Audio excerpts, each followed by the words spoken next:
à tous et bienvenue du coup sur ce live pour toutes les personnes qui regardent actuellement. On est en compagnie aujourd'hui de Mathieu Mallet qui est avec nous, qui est un entrepreneur à succès, qui est là pour nous partager aussi son savoir, ses connaissances et un petit peu son vécu. On a aussi Judith Massy qui est avec nous, qui est aussi une entrepreneure. Donc on a quelques petites questions à poser à Mathieu. Déjà, si tu veux bien te présenter pour nous dire un petit peu qui tu es. Grand plaisir. Merci de l'invitation en tout cas. Moi, je suis donc Mathieu, je suis en Charente-Maritime. Je suis le responsable francophone d'un outil rempli d'IA pour les solo-entrepreneurs. On a le bonheur d'avoir des milliers de clients et je suis responsable à la fois de la formation et à la fois de l'accompagnement et à la fois aussi d'une prospection, de trouver des clients. Du coup, ça fait 8 ans que je suis avec cette société et j'ai le bonheur de gérer un réseau de milliers de personnes. Voilà ce que je fais. J'aide les entrepreneurs à communiquer. D'accord, merci pour ton petit partage. Et avant, on sait que tu te considérais un petit peu comme une personne timide avant que tu te lances justement dans ton activité et tu étais un petit peu sûre de toi. Et je voulais savoir quel a été le premier pas pour te transformer et devenir un leader. Ah, c'est une bonne question, ça. J'étais même plus que timide, j'étais très introverti. J'étais introverti. Euh, pour te dire, quelqu'un qui me regardait ou qui rigolait dans la rue, des fois j'ai l'impression qu'il rigolait de moi. Alors qu'il rigolait pas du tout de moi. Donc on rentre loin dans de la timidité, c'est une grosse timidité.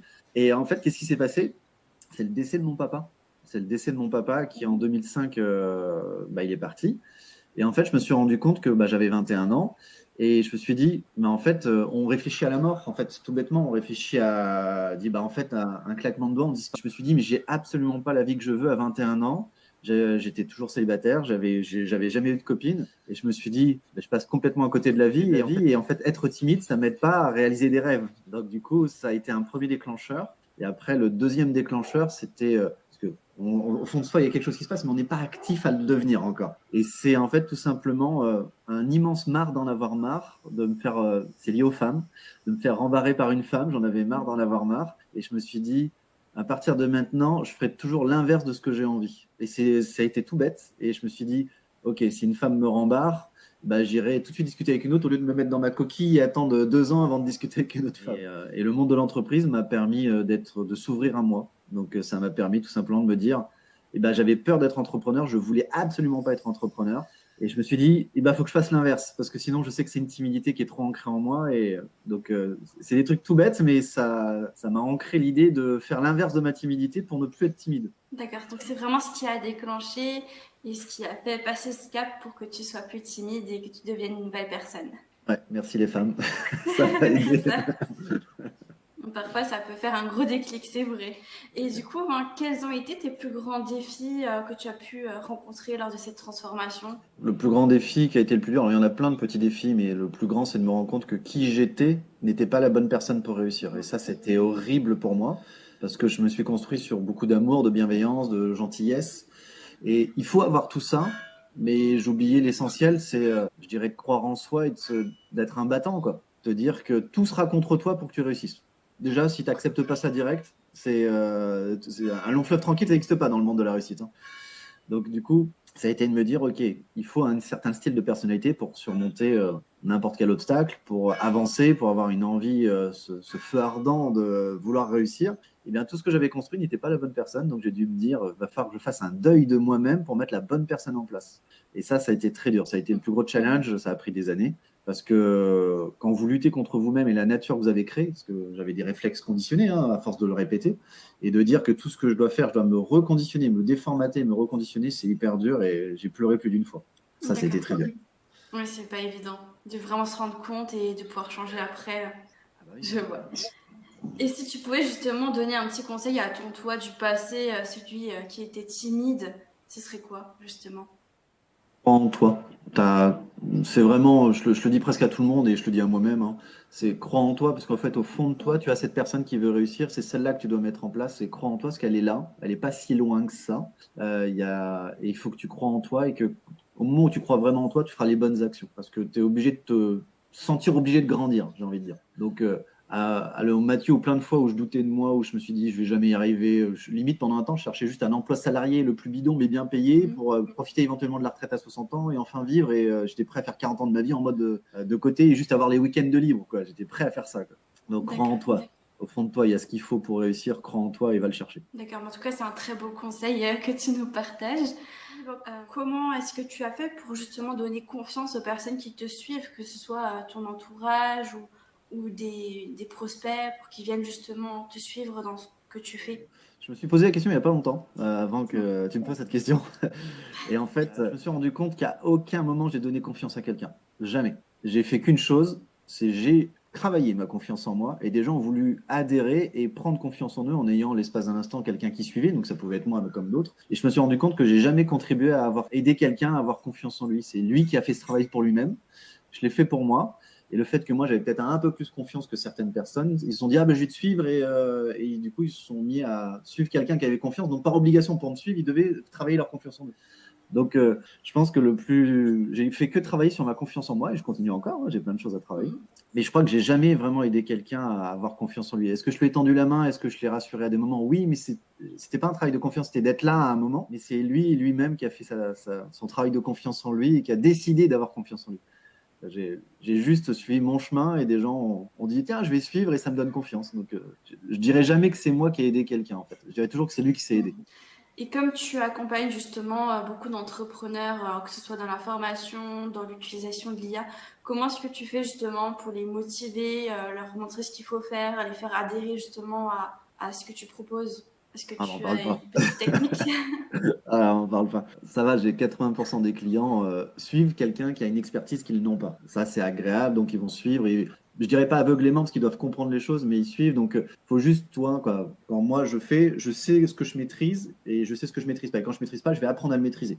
Surtout dans le monde du marketing. Donc ça s'apprend, tout s'apprend, c'est ça qui est bien. Donc j'assois en fait, ma confiance m'a permis de me dire, écoute, c'est comme ça que ça se passe, et je sais que ça se passe comme ça parce que j'ai les résultats pour te le prouver. Donc soit tu suis, soit tu fais à ta vision, mais tu travailles pas avec moi. Donc du coup, ça assoit une certaine autorité de confiance. Et ceux qui n'écoutent pas ou qui sont à droite, à gauche, je leur dis gentiment, écoute, si tu veux vraiment travailler avec moi, avec un pro, parce que je suis un pro, il faut que tu m'écoutes. Alors, on va s'adapter à toi, mais il faut que tu m'écoutes. Sinon, je peux pas travailler avec toi. Donc je suis assez clair tout de suite en fait. Mais au début, je faisais pas ça. C'était non, mais je vais essayer de m'adapter à toi. C'est moi qui me dévalorisais pour essayer de les suivre et de les garder. Et c'est pas du tout comme ça que ça marche. Ça, c'était mes débuts. Donc, tous mes clients, quand je les accompagne, je leur dis tout de suite, c'est pas moi le patron, mais j'ai de l'expérience. Je peux te prouver que j'ai mon expérience sur mes résultats. Il faut que tu suives et on va s'adapter à toi évidemment, mais il faut que tu suives le chemin que je vais te donner si tu veux travailler avec moi. Et tout de suite, ça marche très vite. Les gens, ils adorent quelqu'un qui met en place son expertise et qui peut le prouver. Et ça, j'ai des millions de preuves pour ça. D'ailleurs, quelle méthode est-ce que tu utilises pour communiquer ta vision et donner envie aux personnes de s'engager avec toi? Les réseaux sociaux, le fait de poster. Alors, j'étais pas trop vidéo, mais je commence à me mettre à un format vidéo. Merci à les réseaux tels que TikTok ou un peu Instagram aussi. Avant, mon préféré, c'est LinkedIn. J'adore ce réseau parce que c'est un réseau pro. On peut vraiment discuter business très rapidement et les gens sont assez carrés. C'est très agréable. Mais peu importe le réseau social, c'est à travers des posts. Le seul moyen de transférer quelque chose, c'est à travers les posts, du contenu, donc des stories, des réels ou du post traditionnel. Du live, c'est très bien aussi du live. Donc, c'est le seul moyen que j'ai. Après, quand je les ai face à moi, en visio ou face à moi en vrai, c'est quelque chose, je dirais que c'est chimique ou alchimique, ou c'est au-delà. C'est des connexions qui se font que tu n'expliques pas. Ça ne s'explique plus et les gens adhèrent ou adhèrent pas à ton énergie. Mais sinon, classiquement, les réseaux sociaux et poster, c'est le seul moyen de raisonner avec les gens que si eux voient mon post et disent ah, ça me ressemble, je vais te suivre, je peux rien faire d'autre. Juste être moi. Et est-ce que justement tu as pu remarquer un réseau qui fonctionnait mieux pour toi avec une audience qui te suivait plus sur un réseau plutôt qu'un autre? C'était LinkedIn au début. Je suis un peu moins actif sur LinkedIn, mais LinkedIn était mon réseau de prédilection et depuis un mois et demi, je suis sur TikTok et je suis bluffé par TikTok. Si on aime ce côté vidéo, je suis complètement bluffé par TikTok où je me suis retrouvé à avoir 1500 abonnés en moins d'un mois. Des interactions, des gens qui me demandent de documentation pour ce que je fais, des gens qui me demandent des conseils au-delà du marketing. J'avoue que TikTok me bluffe un peu. Mais TikTok reste mon chouchou, mais je mets les deux, qui sont très différents au final. Donc je mets les deux et les deux, celui que j'aime pas du tout, mais qui est quand même assez puissant quand on sait l'utiliser, c'est Facebook. Ah, je l'aime pas du tout. Je l'aime pas. Instagram est très particulier parce qu'il est costaud, on va dire, il demande beaucoup, beaucoup de travail Instagram. Mais il est très bien pour plein de choses. Mais et comme je suis un peu feignant, je suis un entrepreneur qui optimise tout ce que je peux. Je suis un peu feignant. TikTok et LinkedIn sont très directs au final, donc c'est mes deux préférés. Quel est justement le secret pour créer un mouvement avec un grand groupe de personnes qui sont engagées? pour à justement fédérer. les faire adhérer, les garder aussi avec toi, pour qu'ils continuent de te Ah, suivre année après année, pardon. là, tu es en train de citer la plus grande difficulté du monde du réseau, le fédérer. Ça, c'est Mm. hyper dur. Parce que tout le monde a ses visions, tout le monde a eu ses schémas de vie qui l'amènent à prendre des décisions X ou Y liées à ses croyances, à plein de choses. Mais fédérer sur une vision commune ou quelque chose d'assez commun est très, très, très dur. La seule vision commune que j'ai et qui a toujours un peu fonctionné, c'est on va réussir et on va le faire ensemble. C'est une phrase bateau, mais qui est vraie en fait, qui est très vraie. Si on travaille vraiment avec chacun ses compétences, on peut que réussir ensemble. Et pour fédérer, c'est à travers des Zooms, de parler humainement avec les gens, de faire des rendez-vous physiques si c'est possible, de passer du temps avec ces gens pour les connaître, hein, parce que si tu connais pas les gens, tu fédères pas. Ça, c'est clair. L'excellent livre que je conseille, c'est Comment se faire des amis de Dale Carnegie. C'est un livre de chevet, ça. C'est le livre, il a 120 ans, mais c'est pareil, hein, même avec les réseaux sociaux. Hein. Prenez du temps à connaître les gens et automatiquement, vous aurez un vrai lien de confiance et fédérer devient plus facile, mais tu peux pas fédérer 100 personnes d'un coup. C'est une par une qui va fédérer petit à petit, petit à petit. Donc c'est très dur. Très très dur de fédérer, c'est mon plus gros challenge chaque jour, je dirais. Et est-ce que selon toi, il y a justement des qualités à avoir, commencer à les faire fédérer, des choses nécessaires à avoir en soi? Ouais, j'en vois deux, peut-être trois. C'est travaille ta confiance en toi parce que sans confiance en toi, t'oseras rien. Et sans confiance en toi, les gens ne te suivent pas. Ça se sent quelqu'un qui a un peu confiance en lui. Faut pas avoir une confiance extrême en mode c'est limite un Nelson Mandela quoi. C'est les gens, tu dis ils sont au-dessus du lot quoi. Non, juste un minimum confiance en toi pour te dire moi je vais oser à faire des choses. Et le fait d'oser, ça donne les gens envie de te suivre parce qu'ils disent il ose faire ça ou elle ose faire ça. Comment il a confiance en lui. C'est clair que c'est la confiance. Et la deuxième, d'être le plus simple possible et toujours très direct, c'est-à-dire simple, mais pas simple en mode faut pas faire des ronds de jambes. Faut être très simple et très direct avec les gens parce que faut pas tourner autour du pot. Donc je mettrai ces trois choses, sachant que simple et direct, je le mets ensemble. Donc je dirais ces deux choses. Travaille ta confiance en toi et sois toujours simple et direct. Et comment est-ce que tu fais pour justement gérer les désaccords dans un groupe, quand tu as un groupe d'entrepreneurs, que tu fais une formation, s'il y a des désaccords, comment est-ce que tu vas Mais faire? non. Je leur dis tout simplement, c'est normal d'être en désaccord, on a tous nos opinions, on a tous. Le but c'est d'en discuter derrière. Si vraiment c'est quelqu'un de très obtus ou de très complètement bloqué qu'on peut pas discuter avec, c'est pas de souci. C'est une loi bouddhique, c'est ok, t'as raison, mais je veux pas ton énergie, t'as raison, fais ton truc et moi je vais partir dans mon truc. À aucun moment je suis là pour t'assurer que c'est moi qui ai raison et t'amener à moi. Je fonctionne plus comme ça. Mais pendant un temps je l'ai fait. Je voulais tellement prouver que j'avais raison, mais ça marche pas. Non, non, je leur dis tout gentiment, c'est écoute, va expérimenter ce que toi tu estimes le mieux. Si ça marche, c'est tout ce que je te souhaite. Si ça marche pas, je serai là. À aucun moment, il faut être vexé, il faut être vraiment ouvert toujours aux gens. Il faut jamais être rancunier, sauf si quelqu'un t'a vraiment fait du mal. Dans ce cas, il ne faut pas être rancunier, mais il faut bleu. Non, reviens pas. Il ne faut pas pardonner des choses impardonnables dès parfois. Il faut se pardonner à soi-même. Il faut lui pardonner ce qu'elle a essayé de faire par rapport à sa compréhension, mais elle ne rentre plus dans ma vie si jamais c'est quelque chose de vraiment mauvais, quoi. Par contre, au niveau business, parce que là, je suis sorti du business, même si des fois ça arrive dans le business, je dis tout le temps, mais vas-y, fonce. Quand j'ai suivi au début un réseau, à un moment, dans le réseau, j'étais plus en accord parce que je pensais que j'avais une meilleure idée. Et j'ai foncé. Au début, c'était une bonne idée, après ça s'est pété la gueule. Et la deuxième fois, je dis, bon, on va faire une autre idée qui va peut-être une évolution de cette idée. Et au final, maintenant, ça marche. Parce que j'ai des milliers de clients actifs dans mon réseau maintenant. Faut oser, je leur dis. Pas de souci, t'es pas d'accord avec moi, mais fonce, tente jusqu'au bout ce que tu veux faire. Oui, il faut oser faire les choses et il faut passer à l'action. Et du coup, qu'est-ce qui te passionne le plus dans ce que tu fais actuellement? Ce qui est marrant, c'est que je suis dans le monde du marketing numérique. C'est pas ce qui me passionne le plus. J'aime communiquer, mais ce qui me passionne le plus, c'est de voir les gens grandir. Au début, je vais être sincère, au tout début, c'était totalement financier quand je suis rentré dans des principes de réseau et quand on m'a donné cette position, j'ai dit, oh, je vais gagner plus ma vie. Ce qui est vrai. Je me suis rendu compte que le plus grand plaisir que j'avais, c'est de voir quelqu'un évoluer, mais de la bonne façon et qui commence à avoir ses résultats qu'il espérait, entre guillemets. Donc, je me suis rendu compte que l'évolution des gens était vraiment la chose la plus merveilleuse que j'ai et on est rémunéré. Et du coup, je suis vraiment rémunéré avec les gens heureux au final. Donc, du coup, ça m'a permis de me ramener à, oui, c'est important de gagner de l'argent, mais le plus important, c'est de contribuer à l'humanité chacun sa façon. Donc moi, c'est le côté marketing pour aider des entrepreneurs à avoir des clients et une meilleure visibilité. Et je me rends compte que c'est ultra gratifiant d'être reconnu pour avoir contribué et faire évoluer des gens. Et le souci, c'est que je le vois aussi, c'est que des fois, ça peut toucher l'ego, te dire tu te sens supérieur. Et ça, il faut faire attention parce que quand on commence à maîtriser les choses et qu'on a vraiment des bonnes méthodes et qu'on est une bonne personne, hein, bah, qu'on le veuille ou non, même si on est aligné, l'espace temps, on peut se désaligner. Et c'est quelque chose que je fais toujours attention pour ne pas partir dans un mauvais ego parce qu'on va se sentir supérieur, parce qu'on se retrouve à avoir des principes de succès bien appliqués. Et ça, je fais toujours attention. D'accord, bah, merci pour ton petit partage.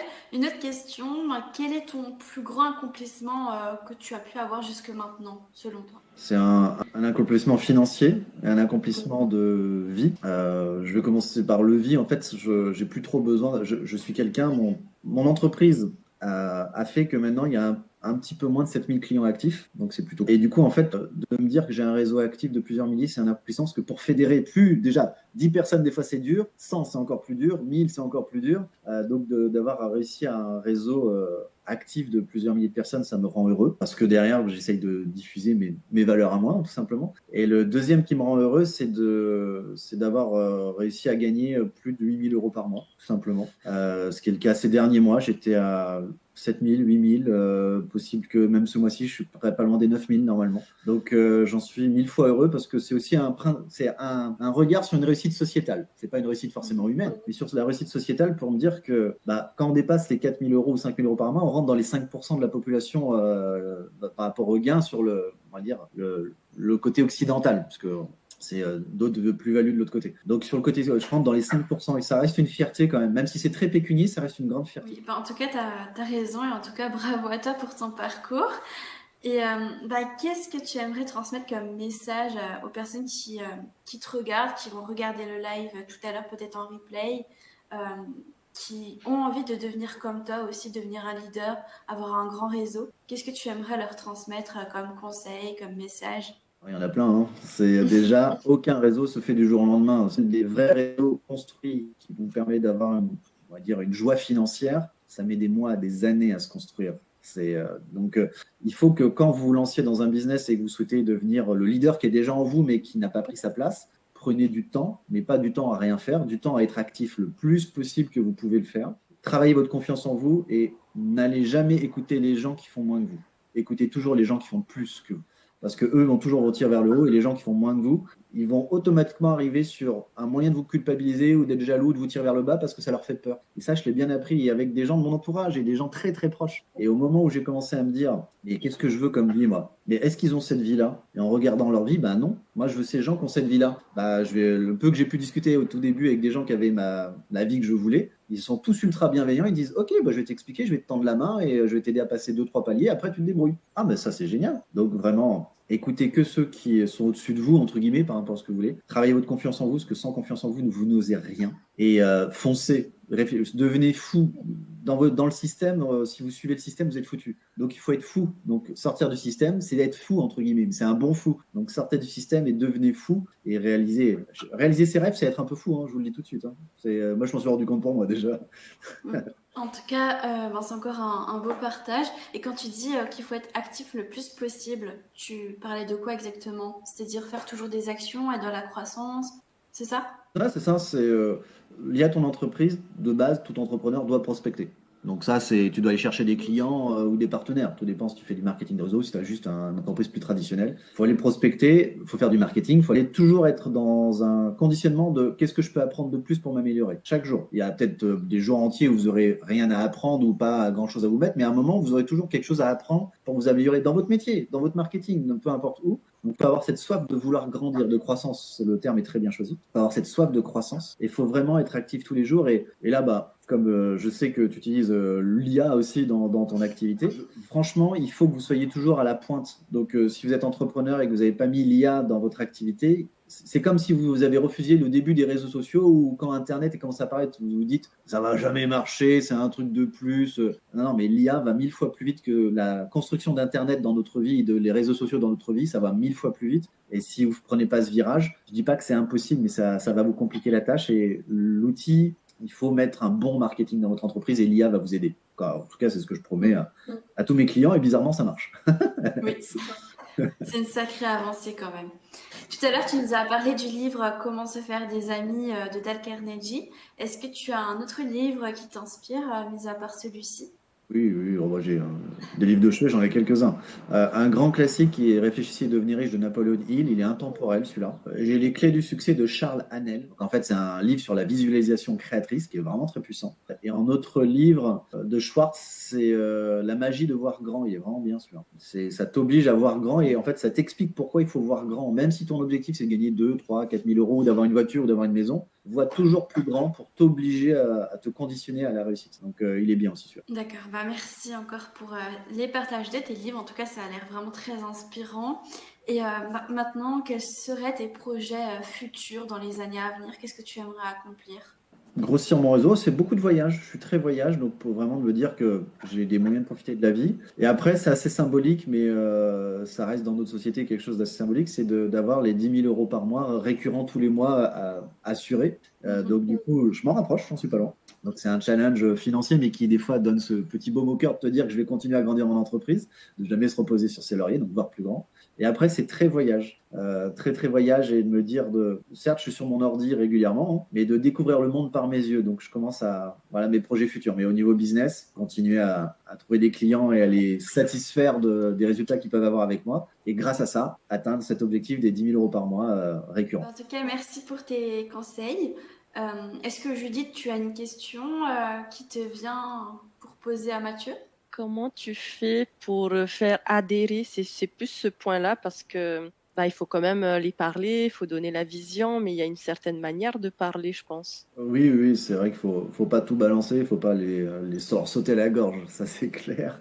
Dès que quelqu'un rentre en interaction avec moi, à travers un réseau social, un message privé ou quoi que ce soit, je vais toujours discuter gentiment et toujours avec beaucoup de douceur. Je vais toujours regarder le profil de la personne et voir un peu ce qu'il fait. Si elle fait des bonnes choses, je lui dis ah, j'aime bien ce que ton travail, tu fais des bonnes choses et d'entrer en conversation à travers quelque chose de très doux. Si je vois quelqu'un qui a un réseau un peu bancal ou quoi que ce soit, je lui dis aussi de façon douce, je dis bah je vois que ton réseau est un peu bancal et pour connaître un peu le métier, je sais que ça aide pas. Est-ce que je pourrais te donner des conseils ou est-ce que de trouver une solution pour améliorer tout ça, ça t'intéresse? J'y vais toujours de façon douce par rapport à ça. Et dès que je rentre en conversation vraiment en visio, c'est essentiellement en visio, je m'intéresse réellement à la personne. Je pose des questions vraiment pour savoir qui elle est, ses aspirations, un peu ce que tu as fait avec moi, quels sont tes objectifs, de qu'est-ce que tu veux réaliser. Ok, est-ce que tu penses que tes méthodes vont t'y amènent à l'heure actuelle? L'essentiel disent je suis pas trop, non, je pense pas. Généralement, c'est ça. Et je leur dis toujours, mais vraiment humblement, j'ai quelque chose que tu peux essayer en plus, mais j'ai quelque chose qui pourrait vraiment t'aider à développer tout ça et commencer un petit peu à aller accélérer vers tes rêves. Mais je te promets rien, c'est quelque chose où tu as aussi des efforts à faire. J'y vais toujours en douceur, j'y vais toujours avec beaucoup d'attention et beaucoup de bienveillance. Et dès que quelqu'un, 7 fois sur 10, quand quelqu'un est en visio suite à le processus d'un peu de conversation et un peu filtré si elle est vraiment envie de découvrir quelque chose, 7 fois sur 10, il démarre avec moi et après, c'est de l'accompagnement encore plus humain, je dirais. Même parce que plein de mes clients sont devenus des très bons amis, des choses comme ça. Donc j'y vais toujours avec douceur et bienveillance. Ça marchera toujours, ça. Parce que c'est vrai. Oui, ben, en tout cas, c'est comme ça que je suis devenue ta cliente. C'est avec la Et douceur et la bienveillance. Et du coup, ben, on duplique aussi en accompagnant pas mal de personnes. Ben, notre petit réseau aussi commence à grandir. vu Oui. les quelques milliers de personnes qui commencent à arriver chez vous, ça devient intéressant, hein. Oui. Comment tu fais pour détecter aussi avec quelle personne tu vas passer beaucoup de temps? Tu sais, avec quelle personne tu vas le plus aider, avec quelle personne tu vas faire beaucoup de rendez-vous pour l'aider à atteindre ses objectifs. L'engagement de la personne. Donc en fait, au début, j'accompagne toujours de la même façon les gens. Mais quand je vois les gens qui peuvent avoir une petite difficulté, tu sens que ils maîtrisent pas, ils flippent. Tu sens ça se sent quoi. Peut-être à force d'avoir des gens, tu le sens plus vite, hein. Peut-être qu'au début je le faisais pas, mais quand je vois quelqu'un qui flippe et que tu sens que perd pied, qu'elle a besoin peut-être plus que la moyenne d'être pris par la main et qu'on fasse quelque chose qui est très simple mais 15 fois de suite, je le sens et je le fais. Parce que je sais que moi j'aimerais qu'on me le fasse. Par contre, quand je sens quelqu'un qui a un minimum d'autonomie, je fais quand même un mois de suivi très carré. Même si je sais qu'au bout de 10 jours, elle a compris la plateforme, je fais un mois de suivi très carré. Et je lui dis, bah écoute, pour toi, comme tu es carré, on fera un rendez-vous tous les 15 jours en moins pendant 2 mois. Et après, ça sera la demande. Parce que je sais qu'un premier cycle de 3 mois pour tout le monde est important. Donc je les détecte vite par rapport aux questions que je pose, à leur attitude que je vois visuellement. Je regarde leurs réseaux sociaux de temps en temps, donc c'est pas toujours évident quand tu as des milliers de clients, mais je suis abonné à quasiment tous mes clients, on va dire. Et donc je regarde ce qu'ils postent, je vois, j'essaye dès que je vois un truc, je leur dis tout de suite. Donc ça se sent vite. Donc quelqu'un qui se sent pas à l'aise, et souvent il l'exprime. C'est ça que l'avantage, c'est qu'il exprime, il dit, je suis pas à l'aise, moi j'ai une cliente, même allumer son ordinateur, elle m'appeler. Elle me dit, Mathieu, comment j'allume mon ordinateur? Ah ben d'accord, on part de loin là. C'est- donc là, j'ai mis 2 mois à la rendre autonome et elle est devenue autonome. Donc, euh, donc souvent, ils l'expriment et je sais que je mettrai plus de temps et je calcule rarement mon temps, sauf quand ils font pas les efforts. C'est-à-dire si 3 fois de suite, ce que je leur ai demandé de faire, ils l'ont pas fait, là, c'est un indicateur qu'ils m'écoutent pas et qu'en en fait, ils essayent de m'amener à faire tout pour eux. Ça, c'est hors de question. Donc c'est un indicateur quand ils font plusieurs fois de suite, un exercice qui a été donné. Mais quand ils font l'exercice mais qu'ils n'ont pas compris, ça a été un moyennement fait et que je comprends qu'ils flippent et qu'ils ont besoin, ouais, je prendrai plus de temps parce que un client, quand quelqu'un a compris que toi tu l'aiderais, peu importe ce qui se passe et que tu comptes pas ton temps, c'est des gens qui restent parce qu'ils savent qu'ils peuvent compter sur toi et quand on sait qu'on peut compter sur quelqu'un, on reste. C'est important. Et des fois, si je regardais le taux horaire, mais je perdais de l'argent, ça c'est clair. Je perdais de l'argent avec certains clients, mais j'ai des clients, ça fait 4 ans qu'ils sont là et l'abonnement il est pris tous les mois ou l'annualisé et que à tout moment ils m'appellent, je suis là et qu'ils m'ont recommandé des clients. C'est-à-dire qu'ils ont fait un bouche à oreille et ils m'ont recommandé grâce à ce service beaucoup plus avancé que ma moyenne. Oui. Est-ce que pour toi, il y a un temps d'évolution par personne? En fait, c'est les caractères de chacun, mais il y en a qui sont plus butés que d'autres à vouloir comprendre que qui ils sont pour réussir, c'est pas la bonne personne. C'est ça, tu peux rien faire. C'est tellement interne. Et que des fois, c'est un petit déclic, c'est un petit alignement, quelque chose qui bascule tout. Ça a été sans doute ton cas. Mais en moyenne, si je parle que de marketing, parce que humainement, c'est tellement lié à la vie des gens qu'il y en a, il faudra peut-être 10 ans pour enlever tout ce qu'ils ont foutu comme merde à l'intérieur de eux pour devenir plus brillants. D'autres, c'est à portée de main, c'est 2 mois, 3 mois et ils ont des premiers trucs exceptionnels. Mais si je parle au niveau marketing pour un entrepreneur, pour un premier cycle de 3 mois, et ça, ils ont du mal à l'accepter. Est-ce qu'ils pensent que sur les réseaux sociaux, si tu as les bonnes méthodes, en 15 jours, tu as des clients. Mais ça ne marche pas comme ça non plus. Hein. Je dirais un bon cycle de 3 mois pour bien structurer, bien mettre en place une bonne stratégie et de commencer à avoir des bons résultats. Pour tout client, c'est à peu près 3 mois. Même ceux qui avancent vite, je le vois à chaque fois, c'est à peu près 3 mois. Et quand ils comprennent ça, avec cette patience et un peu cette persévérance d'effort, peu importe le client que j'ai, je vois des résultats, plus de clients, plus de partenaires, et je le vois. J'ai des milliers de témoignages comme ça. En tout cas, merci beaucoup. C'était un plaisir de t'écouter, enfin d'écouter aussi Julie qui te posait des questions. C'est C'est super. à vous. Oui, c'était Merci, vraiment Manu. intéressant. Et puis, ben, merci en tout cas à toi pour ton temps, pour tes conseils. Et je pense que ça va inspirer pas mal de personnes du coup qui vont écouter le live. Inspirez-vous des gens, inspirez-vous. En plus, j'ai fait une vidéo il n'y a pas longtemps et je te laisse conclure. Les histoires des gens vous apprendront toujours quelque chose, soit à pas faire, soit à faire. Donc, toujours écouter les histoires des gens. Il y a tellement de choses à apprendre de Mm. partout. Donc, important. Oui, et en plus, on retient bien les histoires. Toujours. C'est émotionnel derrière. Ben, en tout cas, merci à tous d'avoir écouté le live. De toute façon, on va le laisser en replay si toutefois vous souhaitez le réécouter. Et on souhaite à tous et à toutes ben, beaucoup de succès.